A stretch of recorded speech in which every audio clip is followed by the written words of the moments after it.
Hello, respectful contributors. This is Volkan Yeşil. I'm a PhD student in Ege University Department of Environmental Science in Izmir in Turkey. First of all, I want to thank the conference team about carrying out conference as virtually and thank you for joining my presentation.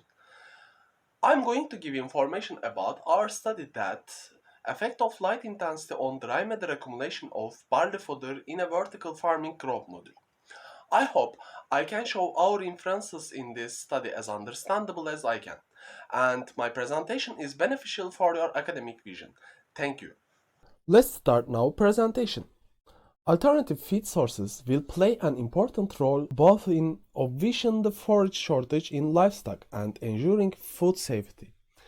At this point, the use of barley fodder as forage has recently been a matter of debate.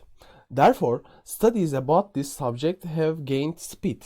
Taking into account the advantages of vertical farming, growing barley fodder in these systems will increase the yield and reduce the impact of agriculture on the environmental burden.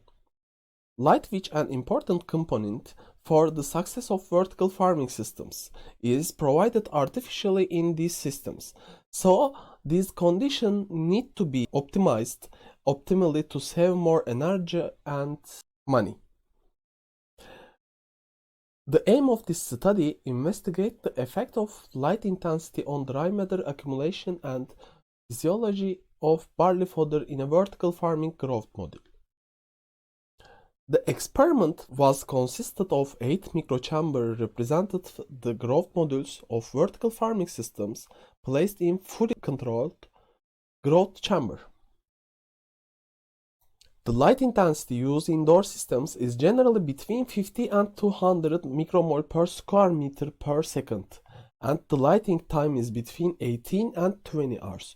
So, we used 4 different light intensity between 40 and 220 micromole as 2 replications. Each pot contained 16.8 grams seeds of the barley, and these were germinated in microchambers for 8 days and treated 20 hours light during each day. In this process, other environmental conditions were kept constant. The pots were weighed in every day. The leaves and roots were weighed to calculate fresh weights and leaf area estimated by help of digital imaging based on pixel counting method.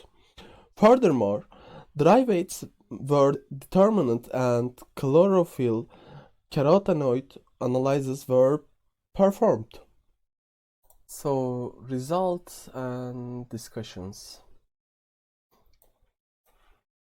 We can see in charts, despite the plant germination and increased fresh weight, there was almost no change in dry matter.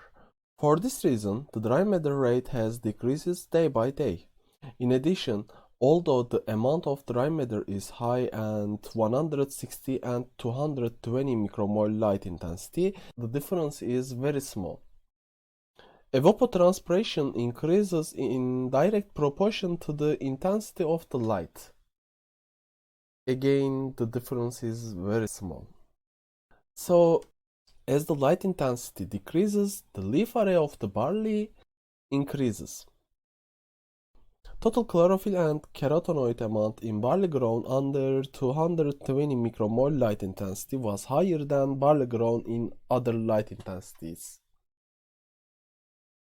And a positive correlation was determined between total chlorophyll and light intensity, between carotenoid amount and light intensity.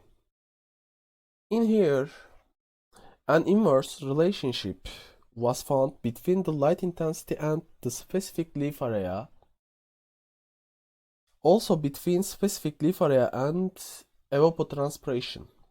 However, a positive correlation was determined between evapotranspiration and dry matter. So, when we look the results, it can be said the plant almost doesn't photosynthesize or the rate of photosynthesis is very low.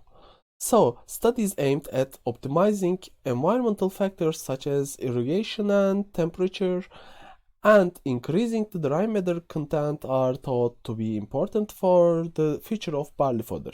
Also, it is recommended to use 160 micromole per square meter per second light intensity in terms of energy saving.